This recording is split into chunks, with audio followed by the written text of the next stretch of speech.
Welcome to BoneChat discussion number 49. Today's extra special because we're joined with Dr. Bill Hunter, founder, CEO of Canary Medical. Bill and I talked on my podcast, what was it, 3 years ago, I think? At least, yeah. Yeah, at least. And a light bulb went off in my head when you said two things. You said cardiology is all math. And you said, why do orthopedic implants have to be passive? And I thought, wow, what a great question. So fast forward to today, I can't wait to kind of catch up with your progress and handing the mic over to you, Bill. Thanks. Perfect. Well, thank you, Tiger. Tiger was really the first one to discover us. I lost my way, spent 25 years in interventional cardiology, making stents and balloons and all kinds of things like that. So go easy on me on the orthopedic side here. But I thought what I'd do is a bit of a semi-random walk, just some quick slides that will give you an idea of not just what we do, but the challenges we face, and ideally, stimulate some discussion. So, when I first started doing this, and Tiger interviewed me and said, this is kind of interesting stuff, but what does it mean? And I don't know that I really had a good answer to that question, but this is part of the way I've been looking at it. Is we all talk about digital surgery. We're doing all this stuff with robotics and VR, IR, and all these types of things. And I'm fond of saying that we're putting in implants right now with a micrometer, but we're measuring them with a sextant. And what I mean by that is that the implant itself provides absolutely no feedback, and the feedback that we do get from the patient is word of mouth. It's subjective. It's patient reported outcomes. And I believe that one of the reasons that robotics has not demonstrated a clear benefit over existing surgeries is that we're just not measuring it accurately enough to be able to tell. And so I think a big part of things is you can't fix anything you can't measure. And the first step of doing that, in my opinion, was to have a device that provided some sort of feedback and some sort of digital interface that was at least at the level of resolution of the devices that were used to put it in. And what we're seeing as we get the outcomes is that we're starting to have objective outcomes. And I can tell you right now that objective outcomes don't always overlap perfectly well with subjective outcomes, but it does at least give you something granular to hang your hat on as you go back and look at the data. And I'm going to show you some stuff that's really, really brand new. So just for one slide, for those who haven't seen it before, basically this is a glorified pacemaker. So it has a pacemaker battery in here for power. We have an antenna on the top. We use the telemetry that pacemakers use to transmit. And that's relayed through a base station in the patient's home. And then the next day, the doc and patient are looking at their data. If we transmit it in real time, like your iWatch, we'd be out of power in a couple of days. But because we just transmit once a day, we can make this thing last for 20 years. Just a little, advancement, Tiger, since we first talked. There's almost like Moore's law is happening in batteries. About every 3 years, the power of batteries doubles. And so we launched this, which is the stubby version of the Persona stem, last week. And this actually has more power than this one does. And we can get 20 years of patient monitoring off of this. And the bulk of the stem contents is the battery. It really is. So this is actually where we are technologically now. So this is now approved by the FDA. So this is 3-year-old technology. So this is where we are now. And so what we'll be able to do in the future is just drill a hole in the implant. And so we'll just put it in like that. So we don't even change the outside dimensions.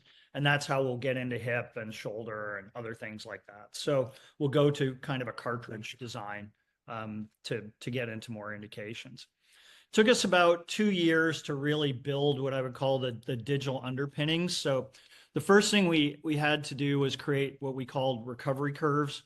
And for the docs online, I think of these almost like the pediatric growth curves, 95th percentile at the top, 5th percentile at the bottom. We had no idea what normal was. So how many steps does a patient take on day 21? No idea. What's normal range of motion on day 28? No idea. So it took us several thousand patients before we could do this by sex and age. We'll soon be able to do it by BMI and diabetes status, but there's basically a line that you're looking at. And for any one of the parameters we collect, and we collect a bunch of activity parameters. So step count, cadence, stride length, distance traveled, walking speed. Is my patient on the couch or are they moving around? And then we have very, very precise gait kinematics. So we're looking at the device movement in 3 space. We're doing it at 40 times the visual scale. Hence my first comment about robotics. So we're able to see, is it loose? Is it vibrating? Is it medial, lateral, anterior, posterior stable? Or is it not? So we built that, and that allowed us with a single glance to say, hey, my patient's average, above average, or below. That was a big first step. My biggest user has put in about 1,000 of these now. And so you can imagine, no matter how simple we made those curves, no one's going to look at 1,000 curves every day to see how their patients are doing. So we built an algorithm that does that, and that with a single click of a button, you can go through and within a fraction of a second see the 5 or 6 patients that are falling behind or are not meeting your clinical expectations. We can push that to your phone, so that you're looking at that on a Monday morning as to who you might want to book in office that week. And most importantly, we've now integrated it into the billing system. So docs can get paid $1,000 per year to do remote patient monitoring. And if you're doing 700, 800, 900 joints a year, it's probably worth having somebody dedicated to look at that. So this is kind of just the single clinical example I'll give. This is a patient who doesn't have adequate flexion post-operatively. The patient is completely oblivious to this. They don't know what to expect. They've never had their knee replaced before. They just know that they're moving, but they don't know that they're not moving enough. A signal goes off to let the practice know. The practice contacts the patient, says, hey, I'd like to modify your exercises, maybe some compression stockings, whatever the case may be. And you can see that within, 2-3 weeks, you have the patient pretty much back to normal.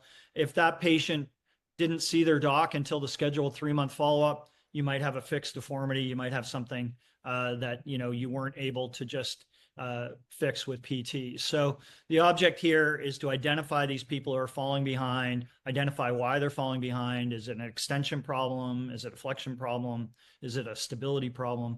And then allow, for a non-invasive intervention to get them back on track. That's really the principle of the whole thing. So this is brand new data. It's based on many thousand patients, and it's meant to be a little bit cheeky and a little bit evocative. So what is the real failure rate of TKA?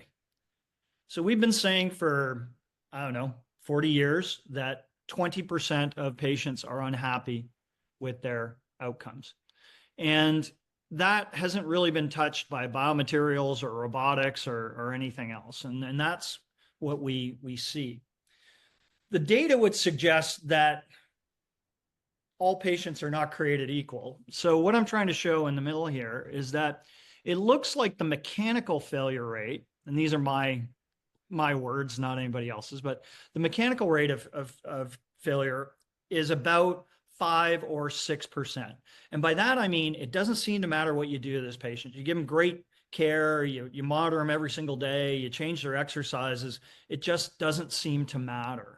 So I suspect that these are the ones that either just weren't good candidates for TKA, or maybe it was a situation where, the implant didn't go in quite right or wasn't the right anatomic match for the patient, and for whatever reason. Again, I'm not a surgeon, but they seem to be really resistant to treatment. Incidentally, and this is for you, Mark, 55% of people do really great. They can sit on the couch, eat Krispy Kremes all day long, do absolutely nothing, and they get a fantastic outcome. We spend $15,000 on rehab on those patients. I'm not sure we're getting much bang for our buck for those patients in that cohort. And then about 40% of the people you can move around on the chessboard. Some people start off really well and end up poorly. In fact, if you start off too fast, you have twice the failure rate as you do if you start off too slow. And on the other hand, some people, look terrible, but you're able to, with the right interventions, get them into the green. And so my belief is twofold. One is that if we can manage those yellow patients, which I think we are looking at soft tissue healing there. We're looking at the patients that can actually be maneuvered and optimizing that soft tissue healing, you could take the failure rate of TKA down to 5 or 6%. I believe that if you had enough data on that 5 or 6%, you could do feedback with robotics to figure out if the anatomy was different in each one of those and start to tease out different surgical techniques in order to even take a crack at the 5 or 6%. Again, all speculation, but we're now at 4 billion data points, and the data is starting to tell us a bit of a story. So Bill, the data is in the cloud somewhere, and there's a collective amount of data, but there's also hospital-specific, surgeon-specific data. So who can see what? Right now, everybody can see whatever they want within reason. So the doctors see everything. So we show them all the stuff. The doctors don't necessarily want us being too explicit with the patients. They want us to let them know whether they're doing okay or not. If somebody's in the 32nd percentile, that's actually fine. They're probably going to recover just fine, but they don't want their patients freaking out that means something's going wrong. So the user interface for the patient's a little bit different than the user interface for the doc. The doc gets the numbers, the patient kind of almost like a Peloton, keep up the good work, you're improving, your arrow's in the right direction, that type of thing. So Tiger, you asked me to write a piece probably 3 years ago about data and what it was. And at that time, I said that data companies in healthcare start as monitoring companies. They migrate into becoming diagnostic companies, and they end up as patient management companies. And so this is where we are at. So we started with the monitoring. We can now do the screening digitally. Think about it. That's taking what is historically a very labor-intensive process. Patient comes into the doctor's office, watch the patient walk, do a range of motion, provide feedback to the patient. That's now all done in the wild every day, if you will, without any input. Again, back to the one practice I was referring to, they think they're going to save 2,400 office visits this year by not doing some of the follow-up on that 80% of patients who are cruising right through to the finish line. Obviously, if you can't get paid, no one's going to do it. If you get paid for seeing a patient in person, but not remotely, that's going to skew. So we had to get that done. We've already got some diagnostics. We can tell what a loose implant's like. We can do some interesting things with that. We've actually diagnosed a couple of strokes. So patients started walking abnormally and they thought it was their knee, and we got a video and said, no, that's a hemiplegia. You need to go to the emergency room. So we're starting to match all these gait abnormalities to personalized care. When I went to medical school, they taught me that there were 31 gait abnormalities, Parkinson's and MS and congestive heart failure and all kinds of things. We're actually starting to be able to see it. So this is actually a health monitor as well. And then ultimately you want to get into patient management. And I'm going to show you some cutting edge stuff that's not available yet, but that we're working on. So ChatGPT-2, if I'm not mistaken, was actually trained on only 2 billion data points. This is 4 billion data points plugged into ChatGPT-4. And when you do that, you can train the algorithm how to read those recovery curves. So once we were able to tell whether a patient was above average or below average, that was great, but all we did was shift the bottleneck. So now somebody in the practice had to look at the data and make a clinical decision. Otherwise, this was just a giant waste of time. And so there was a lot of time spent teaching somebody in the practice how to read these algorithms. Well, that can all be done now by ChatGPT-4, just like a pap smear or an X-ray or an ECG is read by that. If you want to look at them, you can, but we can give you an interpretation of what the likely outcome is. So that eliminates kind of the practice bottleneck. And then, of course, the last step is to throw all this stuff into a large language model. And, in that situation, we're, not quite there yet, but Mrs. Jones can pick up her phone in the morning and say, hey, Siri, how's my knee doing? And they can say, all right, here's where you're up to. I'm happy with your activity levels. Not so, looks like we need to work on your range of motion a little bit. And, here's the exercises I'd like you to do based on what the data is telling you. And so if we do that, we've digitalized the entire clinical process, obviously with oversight of the clinician. But we all know that we don't have enough docs. We all know that we don't have enough people to do all this stuff like that. This is a way for a fairly significant proportion of the people to do this without, having to be in their doctor all the time. And this is where we're getting to. And the last slide here is, Bill? yeah. Is that interface a subscription, or is it just part of the implant service? It's just part of the implant service. Got it. So this is for Mark. So we start to look at things, and I used to, when I started doing this, I'd say, all right, the people would say to me, well, Bill, if you can't detect infection, this is kind of a big waste of time. And so we went and looked at the numbers to see if that's actually true. So this is 1.4 million Medicare patients. This is actually getting published because to my astonishment, nobody had ever actually done this before. And so Medicare spends $5 billion per year creating knee patients. So that's what they pay their doctors. That's what they pay their implant companies to put in total knees. They spend $15 billion looking after them.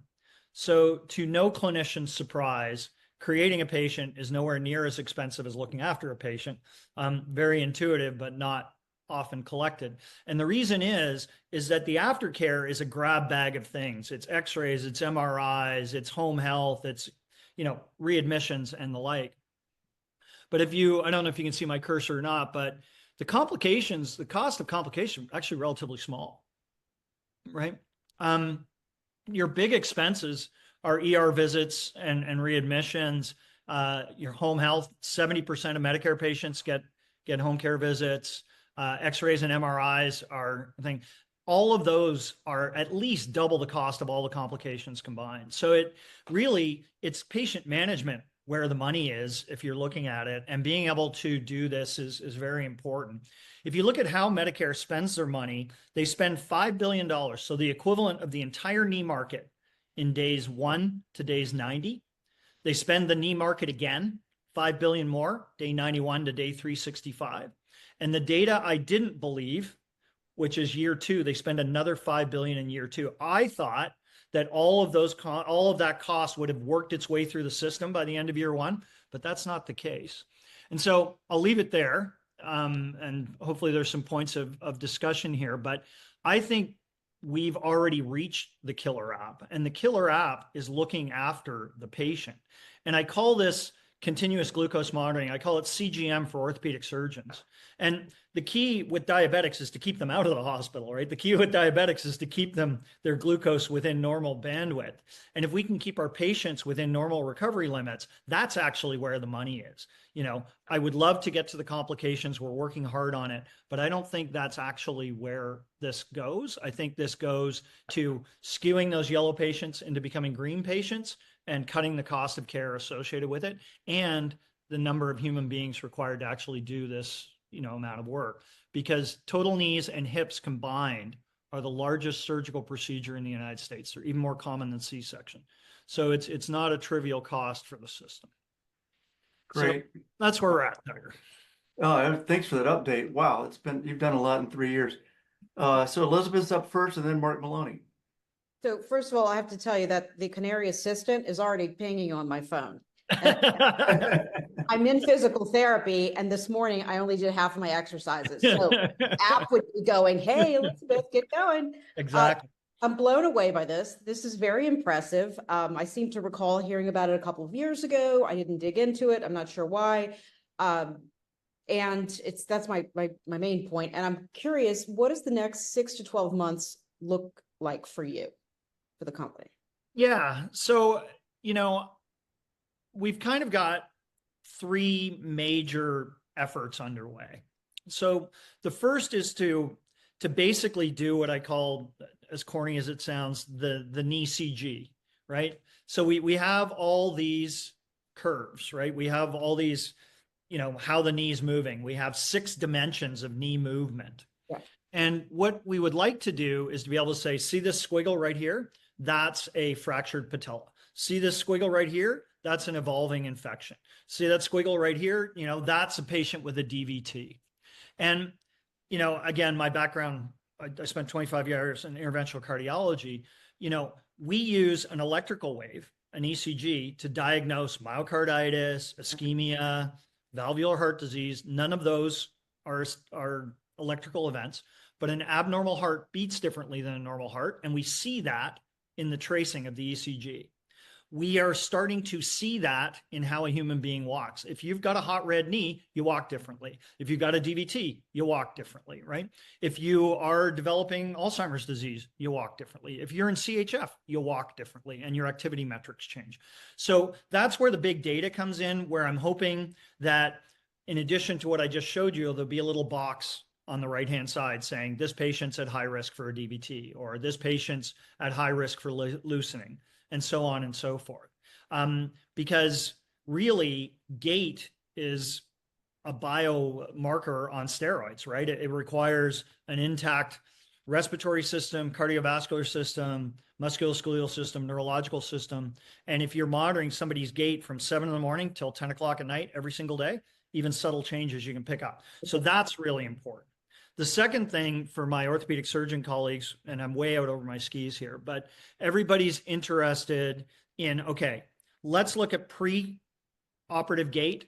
Let's look at intraoperative data. Let's look at post-operative gait and see if we can tease some of this stuff out. We've got all these different surgical approaches. We've got all these different ideas of what the right way to do. And we want to personalize the surgery to a patient. Is kinematics a way that we can use to really personalize that surgery? So those are the big research efforts that we've got going right now. Very exciting. Congratulations. Thank you. Mark? Yeah, that was an amazing presentation. I don't know how many epiphanies I can handle these days, but that was pretty phenomenal information. In the last couple of years, I've been working really hard as an advocate for independent medical practices and bringing them interesting ideas on how to create revenue. Yep. And I've really hammered home things like remote patient care, remote patient monitoring. There was a Canadian company I work with that had an app that was monitored balance. Right.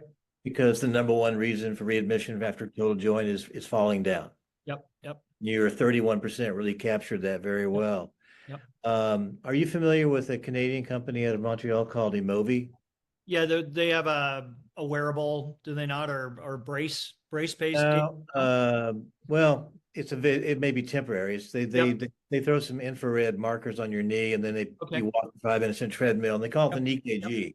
Yeah, yes. I know exactly what you're talking about. Yes. Okay. Yeah. It just seems like, their 14 years of work in this might in some way help you especially as a fellow Canadian. Yes, exactly. So is any of what you're doing powered by any of those CPT codes I mentioned, like remote patient monitoring and so forth? So you're taking advantage of any of that? Yeah. So as you know, the CPT codes are very prescriptive.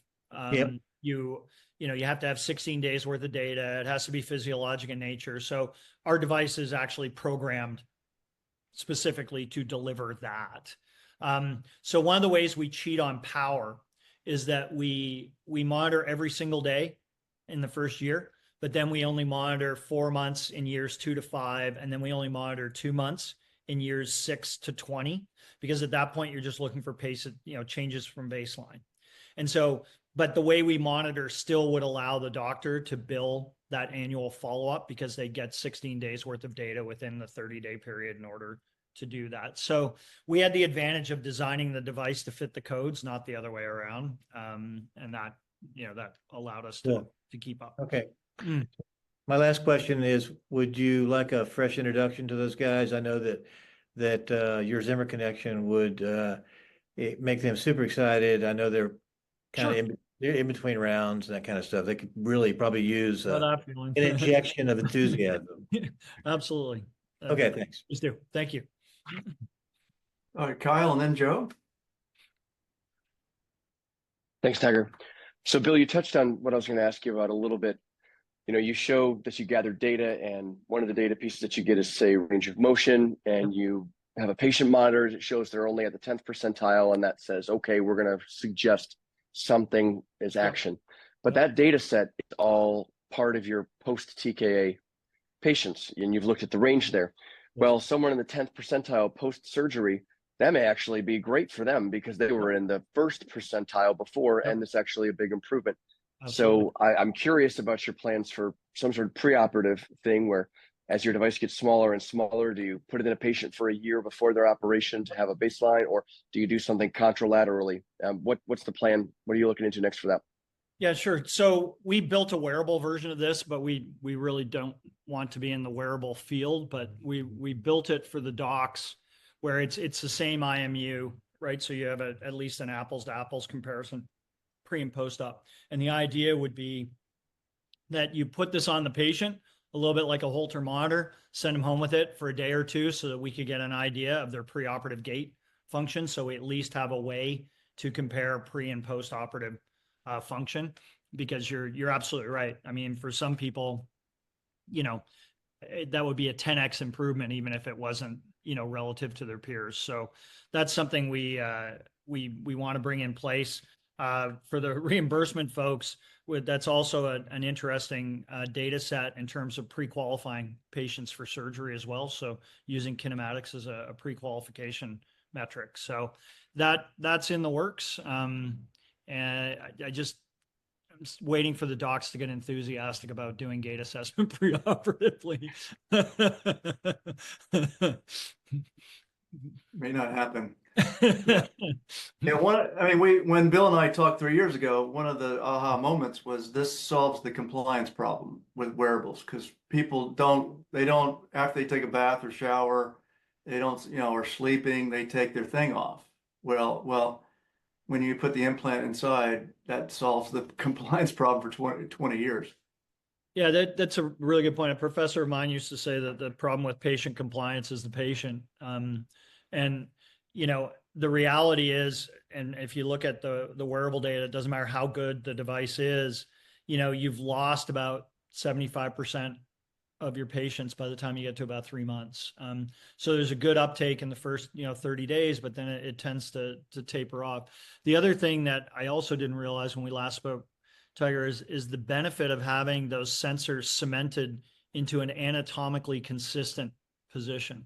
So with a wearable, somebody might put it on slightly differently every time, even if they're compliant.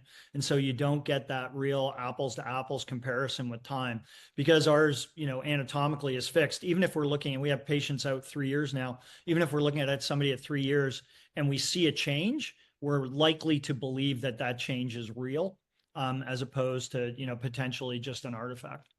It's like stereotaxic beads that they used to put in bones. Yeah. Yep. Go ahead, Joe. Yeah. Hey, can you guys hear me all right? Yes. Yep. First of all, Bill, I think that what you're working on there at Canary is incredible. I think it's super fascinating, and that's the future. I think the data collection and getting that stuff down pat is going to make a lot of decisions for both physicians and patients. So it's impressive work. It's an exciting presentation. And then similar to what Mark had touched on, and maybe a little bit less significant, I was wondering if you had worked or if you had heard of any universities who are doing something similar, because I know that one of my friends is in a PhD program at the University of Florida, and he's studying gait mechanics and fall risk in patients. Yep. And I wonder if you had tried to partner with do a project with the university and have them collect that information and pair it with your product at all? No, we're not working with the University of Florida, but we are working with more and more folks. It's a very fascinating data set. It's now many thousands of patients, and although there are bigger registries, the Australians have a big registry, the Canadians have a big registry, but our data is unique in that it's linear. So we have day by day on these patients for long periods of time. So there's, the problem with the registries is that you might have 2-week data, 3-month data, and 1-year data, but you don't know what happens necessarily in between, because it's based on clinical notes or EMR. So yeah, this is probably also controversial to maybe people in the industry, but we are planning and do run an open platform. We share our data openly. And that's for very pragmatic business reasons. If you're interested in using our data, you're probably buying our device because you want that data. So we hook into everybody who wants to use it to try and get this as a way for them to augment their parts. So any research introductions you have, please pass them on. I'll put my email in the chat. Yeah, that would be great. I'd be happy to connect you guys and see if there's anything there. I know that for a fact he's looking at fall risk and trying to find, he's looking at the graphs and determining what's going to show a higher fall risk or not. Yeah, it's funny that somebody mentioned this earlier, but if you look at the hospital readmission rates, actually musculoskeletal causes are really low. So the most common reasons for a TKA patient to be back in hospital are good old-fashioned cardiac decompensation, atelectasis, and pneumonia. So the complications of surgery, and then fall risk and stuff like that. People aren't coming back in because they've got a rip-roaring infection. They're terrible when they happen, but they're really, really quite uncommon. And so most of the cost is medical management, just the things you're talking about. And that's the stuff that, you want to be able to tease out from the data. Hey, Colleen's got a fall risk is number 2. There you go. Yeah. Hi, Bill. Hey, thank you for the presentation. I think it was a really good one. Question I have is, how have you managed to overcome the practice adoption resistance that sometimes exists to any change in a treatment plan? I haven't.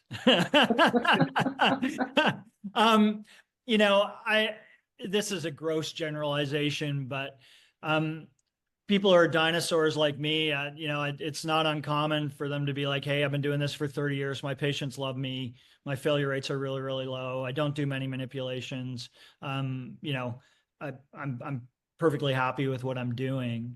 On the other hand, I have a daughter who's just in 4th year medical school right now, and she has never had a textbook. Everything she has was online. Her anatomy lectures, everything was on an iPad. So when I talk to residents or I talk to people who are new in practice and I say, hey, we're going to they stop me. I don't even get through my first slide. They're like, oh, I totally get this. We're going to monitor the patients remotely. It's going to give me feedback. I totally understand. So I think it may be a case of almost having to grow up with the digital generation as we come into this. Now, there's obviously exceptions to every rule, but it's amazing that the generation that is used to having medical information 5 seconds on their phone totally understand this, and others, perhaps less so. So the adoption rates, younger surgeons probably. Yeah, and this will be a surprise to no one as well, but a lot of younger surgeons are like, hey, I'm starting out my new practice in fill in the blank, and I want to differentiate myself from the people I trained with. And so I want to offer robotics and smart surgery and kind of a digital solution for my patients, a 21st century approach to care. And that's one of the ways that they want to, hang up their shingle and have something unique about the way that they're practicing medicine. And one follow-up question, Bill, do you see a role for wearables in this, continuum of care, either pre, inter-op, or post-op? I really do, because, at some point with enough data, you're going to be able to tease out who the best candidates are for the surgery in the first place. And that's really going to help with your overall, not just cost, but your overall patient satisfaction rates, right? And so, I think there's a real role there. We're a small company, so we're trying to stick to our knitting. And I don't want to be doing, I know I've got a lot of small company folks here. I don't want to be trying to doing everything, but I think there's a real niche there in terms of understanding, who is going to benefit most from the treatment. Great, thank you. Interesting. Asher's up. Hey, Bill, great. Sorry. Great talk. I apologize. I missed the first few minutes. If this question was something you covered in the very beginning, I apologize. No I think you guys recently got a breakthrough device designation for a smart spine implant. My background's spine, so I'd love to hear what you've got envisioned for you're the sort of the spine equivalent of what you have right now with Zimmer Biomet. Yep. And then long term, do you see a way for patients that have, smart knees and smart spine implants for all these devices to kind of, coexist and, co-communicate together? Yeah, absolutely. So I showed this before we started, but there's an interbody cage, and we developed basically the same device that we have for the knee that will slide into the cage and convert that cage into a smart cage. It's actually even easier to do with posterior instrumentation, because all you have to do is actually be physically attached to the rod, and you can pick up all the data that you need. The way that I look at it is that it's kind of the anti-knee, or it's the knee in reverse. How about that? So first off, you can collect all the things like, step count, cadence, stride length, distance traveled. So, how well is the patient functioning? But in the knee, we're looking at range of motion in terms, and we want that range of motion to get progressively better as they recover. In spine, we want that range of motion to go away, right? So we want to go from 3 degrees range of motion down to 0. But there's a really interesting piece of physics, and that is, if you think of this cage in the spine, every time the heel hits the ground, it sends a vibration through the entire skeleton. And so you can almost use that device like a tuning fork, right? So if it's loose, it's going to have one vibrating pattern. And then as you get osseointegration, you're going to dampen that until you eliminate that movement altogether. And so you can actually see it. You can see a loose implant. You can look at the vibration pattern, and then you can see that vibration pattern go away. Tiger and the engineers will recognize that as a Fourier transfer of the data, of the vibration data, but you can actually look at it and tell when you've achieved anatomic fusion. So I think, in my opinion, this is probably a much better use of the technology in terms of overall. It's just, a complicated area, but I think it's got a lot of potential. And then as a follow-up question, do you guys envision licensing out your technology, like the underlying smart component, to companies with existing infrastructure in these, other orthopedic sectors as a way to kind of expedite how quickly you can scale? Or do you envision kind of coming out as all, your own devices? Yeah, that's 10 years of trial and error on our part. So we did an exclusive with Zimmer on the knee, and no revisionist history. I'm happy we worked with them. I'm not griping, but you kind of have to when you're a little company, right? Building that data platform was triple-digit millions, right? And that's very hard to raise, and you need Big Brother to help you get through that. And without Zimmer's funding, I wouldn't be able to show you these crazy things. But that, of course, is wonderful for Zimmer, and I hope it's a big successful product for them. But for us, our opportunity set is Zimmer. In the future, if we're in a new market like spine, for example, and if money was no object, I would prefer to just go to the manufacturers and say, hey, look, if you'd like a smart device, just put a void in your implant, and we'll create the cartridge that goes in. And if you don't want a smart device, fantastic. And just kind of do it that way. And there's 2 reasons for that. One, of course, is that gives us, a bigger opportunity, particularly in some markets that are fragmented, like trauma or others like that. But it does something else, which is that the people who ultimately pay the bills for us, which are really more the insurers, probably long-term for us than say the hospitals or the ASCs in the device, they would like to know if this product is better in, obese men over the age of 65, and this product is better in, slim women under the age of 40. They really want to know which devices do well in which clinical settings. And, in spine, where there's an infinite number of diagnoses and an infinite number of approaches, it would be useful to be able to look at that data across, a wide spectrum of practices. So for us, we did an exclusive deal to start. It was the right thing for us to do. But in the future, we would rather be, augment existing technology than, be doing 100% on our own, or doing it with one partner exclusively. Got it. What was your total raise to date, Bill? We as a company have raised over 100 million. Okay. We've raised more than that non-dilutively. Right. So, Okay. building, my company is 50% engineers, most who come from active implants. So they come from cardiology, or they come from CGM or cochlear implants. And then the other half are all data scientists. So we have Wow. 35 data scientists that crunch. It's a data company. Yep. Pretty much. Okay, Cope's up, and then Patrick. Yeah, Bill and I have talked so many times offline. Every time I hear him talk, I'm like, I just have to sit back and I'm amazed. So, Bill, this may be a dumb question, and I also live in Pennsylvania Dutch territory where we have people who still hook their horses right? Yep. So I get a little bit of that around here. Yep. Does anybody ever say, I'm not so sure I want something in this in my leg, telling my doctor where I'm at? Yep. Right. Yep, for sure. Speaking of Amish country, about 3% of our patients don't have Wi-Fi. And that, that's a non-starter for us. If the house isn't connected, we're not going to be connected. I would say for about 10% of the population, this is too big, brother. I explained to them, and I'm like, look, we don't have enough power, to put a tracker in you. We can't power GPS. So I know you took 2,000 steps, but I got no idea where it was. You're already carrying this around. Yeah, and this is the greatest tracking device in history. Exactly. So, but yeah, for some people, they're like, get that thing away from me. But for most people, the idea that they can pick up their phone on a Wednesday and see if they're recovering ahead or behind schedule is incredibly powerful. Cool. Patrick.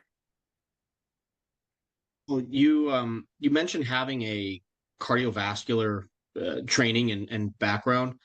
I'm curious what you've learned, positive or negative, or what surprised you, good or bad, about working in orthopedics now, at least, comparing those two therapeutic areas. Well, at the risk of ruining my career, I'll answer that brutally honestly. So what I have found, the big difference is in interventional cardiology, she with the best toy wins. If you make the best technology, you take share. I was fortunate when I was a kid, I worked on what became the Taxus stent, which was kind of the first big drug-eluting stent. And we took 70% market share in 70 days. So we took the failure rate of stenting from, call it 25 to 30% down to 1 or 2%. And they switched overnight.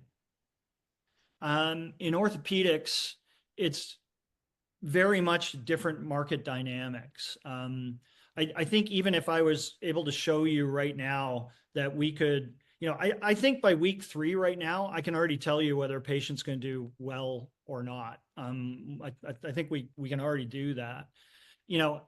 Fast forward a year from now and we can show you every complication. That's not going to translate into massive switch in market, right? There's so many interesting, I'll call them interesting, dynamics in orthopedics where there's loyalty to the particular manufacturers.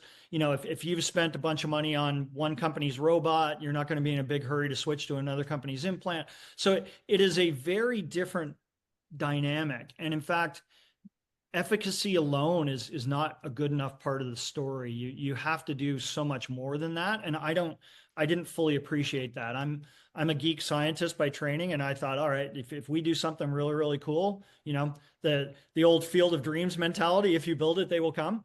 That happens in cardiology. It's not the same in orthopedics. In orthopedics, it's a lot more nuanced, is the polite way to say it.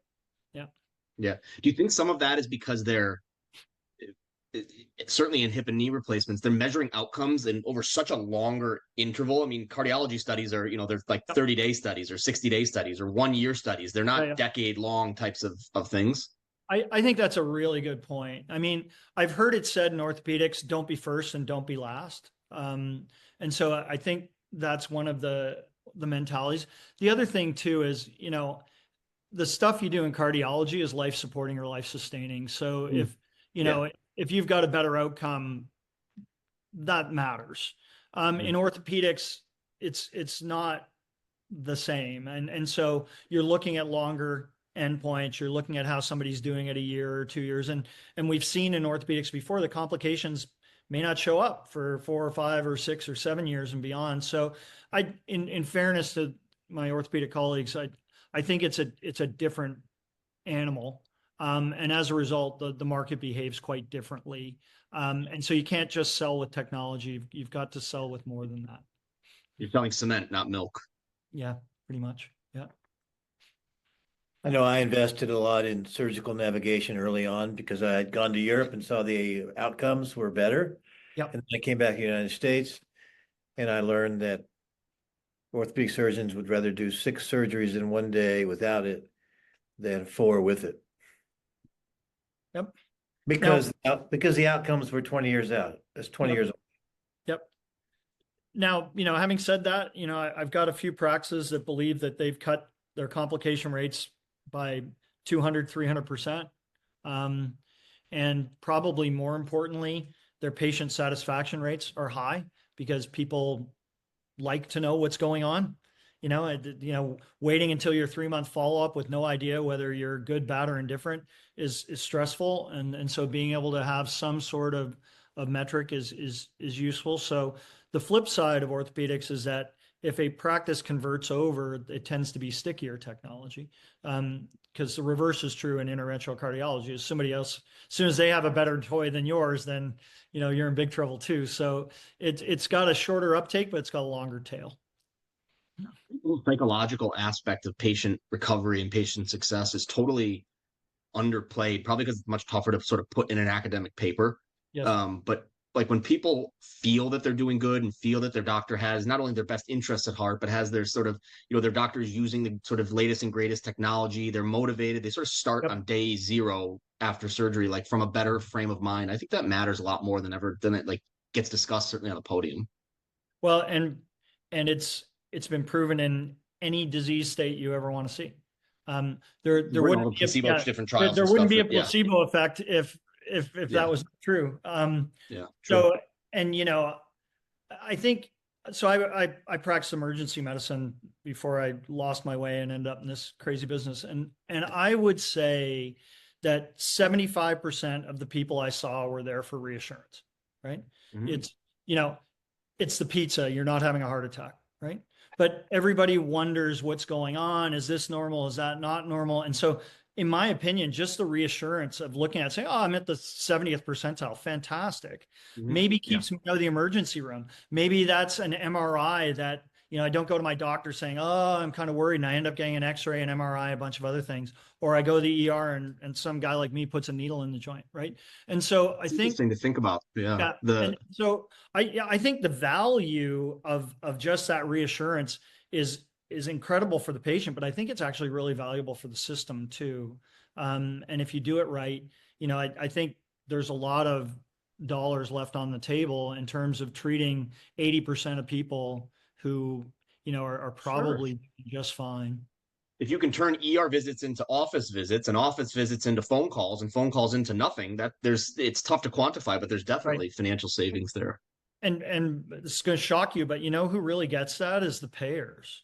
When you go in and you tell them that, and they'll look at it and they'll be like, oh, I totally get it. This is just like CGM, right? Mm-hmm. Like my goal of CGM is to predict what's going to happen with my patient. So I keep them out of the emergency room, right? If I have, you know, when I used to finger stick, like you did when I was a kid, you know, all you had was this single data point. But now that I've got, you know, a chain of data that's valuable, now I can use an algorithm to predict what the next 24 hours is going to look like. And then, you know, kick in with my closed loop pancreas, and now I can administer care before I get into trouble. They totally understand how that works, right? And so I think that's the way things are going. So if anybody's interested in this whole monitoring, it doesn't even matter what field you're in. I think the business model to follow is CGM. I think that's really where it goes.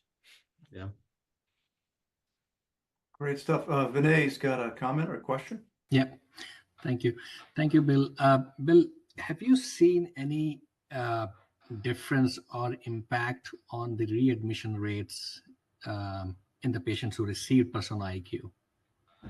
Not yet. And that's just because that's a bit of a EMR challenge where we have to go and hunt people down. So we're, we are in the process of doing that. What's really interesting, kind of one quick segue and then back to your original question. If you look at our original data, you know how we've been saying 80% of patients are, happy with their knee and 20% aren't. If you look at just the global population, 80% of patients have good kinematics and 20% of patients don't. Now, I don't think that those two circles are a perfect overlap, but I bet you they have a pretty decent shared amount. What we need to do is then match those up to the patient-reported outcomes and see how that works, how predictive are kinematics versus, reported outcomes. And then, of course, the next step is to look at all the complications, readmissions, et cetera, and see if we can start to tease out which patients are at risk for all of that. But, I always go back to without the data, you're never going to get there. And so this was a little bit of a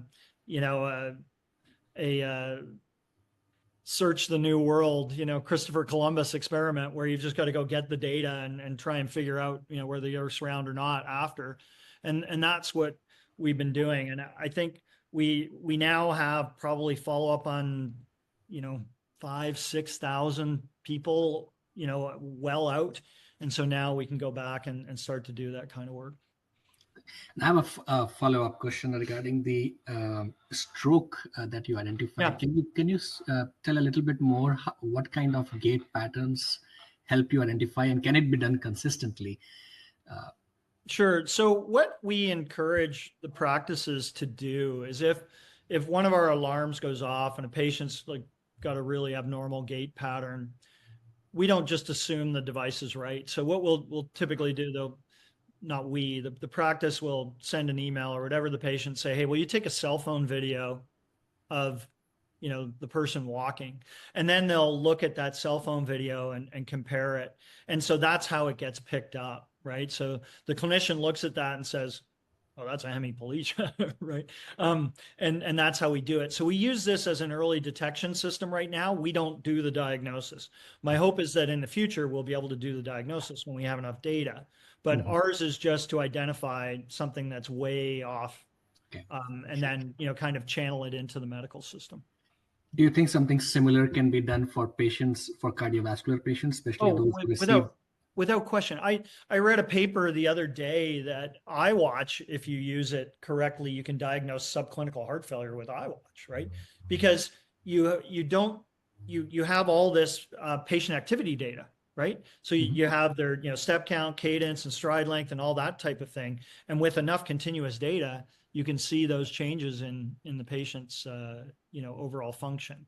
In fact, in the cardiac monitor that we're building, we put an IMU in it because we want to see what their activity levels are, and we want to even see if they're sleeping upright or flat, because these are the types of things that are going to tell us, whether or not they might clinically be in failure. So I actually think heart rate is going to be, I think failure is going to be within the next year. I think we'll have enough data to do that. And then I'll at least feel like I didn't waste my life outside of interventional cardiology. You're gonna use that medical degree. Okay, Elizabeth's up. Yeah, hi. I was just going to reiterate, and I was driving, I'm not sure who said it. So many of you know I'm a psychotherapist, and I've thought a lot about stress and illness. Right. And I think there's a lot there that you can dig into and research and whatnot, as far as people needing comfort. They need information, they need data. I mean, and if it's coming from a device that their doctor is overlooking, or it's like another physician extender. It is. And what they really like is that they know their doctor's seeing their data. And it works in both ends, by the way. So the people who are doing really well want to show off. They want to, show their doctor they're recovering well and doing well. And so for the 25-30% who are real overachievers, believe it or not, there's a real therapeutic benefit to that. And it also means you're not doing x-rays and MRIs on people who definitely don't need them. On the other hand, if they're not doing well, it's nice to know that you know, there's a fail safe in there and somebody might pick it up. Mm. Because as you know, a lot of older patients in particular are really reluctant to go see their doctor. And they will often minimize, you know, the extent of their symptoms. And so having an objective view of that, I think is potentially quite valuable. Yeah, congratulations. Thank you. I mean, you could almost gamify that like a Peloton, and you could have patients competing against each other. I mean, man, this can Well, you know, what's interesting about that, Tiger, is that, so when we first spoke years ago, if you had asked me, you know, how we were going to do the user interface, I would have been, all right, we're going to design this and we're going to do that. And we have a Canary interface. But in actuality, I don't think that's going to be us. I think what's going to happen is we're going to plug into everybody else's user interface. Because if you're at HSS, you don't want your patients looking at the Canary app or Zimmer app or anybody else's app for that matter. What you want them to do is look at the HSS app where the patient can see their blood test results and their x-ray results and their recovery curves and when their next appointment is with Dr. Kushner and you know, that type of thing. They want to have it there. And so we're going to run more of an open architecture where we plug in. And in fact, a lot of our big docs, our big ASCs are developing their own patient engagement tools. And, you know, I think what we're going to do is just be a data provider as opposed to, you know, the actual user interface, because everybody, you know, has their own way of managing their patients. Yeah. Cope? Bill, is anybody talking to you about using this as a flat out quality measure? Yep, for sure. Like just, I mean, like for insurance or an ambulatory surgery center that, or, I mean, or the orthopedic groups to say, we do it better and Yep. saying, this is a way we can prove it. Without question. So there's two things I can tell you for sure. One is that different docs have different recovery curves. So, and by the way, that's not to imply that they're bad. They may end up, you know, with identical results, but we're starting to compare those because it's like, hey, your patients do well at the beginning, really, really well. So what are you doing that I'm not doing that's getting those in? And by the way, your patients seem to do really well on week 3 to week 8. So what are you doing that I'm not doing that's helping there? And what I can tell you is that a lot of TKA happens between week 3 and week 9, which is precisely when most patients don't see their doctors. And most of that recovery, that soft tissue recovery, if you hit that window and you get it right, you end up doing fine. And if you miss it, you know, you've maybe missed an opportunity to intervene. And so, yes, the people who are doing 600-700 knees a year and are getting really good results, this is an objective way for them to, you know, point to that. And, you know, for a surgeon who just came into practice, if you do all your cases robotically and you have digital follow-up on all your patients, you're actually going to have a career record. You're going to have your own baseball card of how you did over the course of your career and actually see the trends and the differences in the things that you do as you make changes to your technique. You're going to actually be able to see those or at least compare them to what you were doing before. So I think it's really important, actually. Surgeons, just like everybody else, want to get better. And this Absolutely. is another way to measure your own self-improvement. Yep. Charlie DeCook says that all the time. He says, this has made me a better surgeon because I look at it and if my results get better, then I keep that. If I do something and my results get worse, you know, I question whether or not that's the right thing to do. It's like a track man in golf where you're watching the ball flight and the RPMs and curve and yep. And it's telling you immediately response. It's response to any changes. Yeah, it's fascinating. This has been great. Thank you. Thank you. Yeah, I want to be respectful of time. We're hit the top of the hour, but this is terrific. We may have to have you back for part 2, Bill. I think if we sleep on this tonight, we'll have even more questions. Well, thank you for being kind of the first to discover us. You know, I think we're probably you know, it might be another 2 years before I can come and show you the more important stuff, but it is starting to come together. Yeah, awesome. Great, strong work in the last 3 or 4 years. So keep up the good work. Thanks for your time on BoneChat. And yeah, we'll talk again soon. Awesome. Thanks, guys. It's a Take care. wrap. Very fascinating.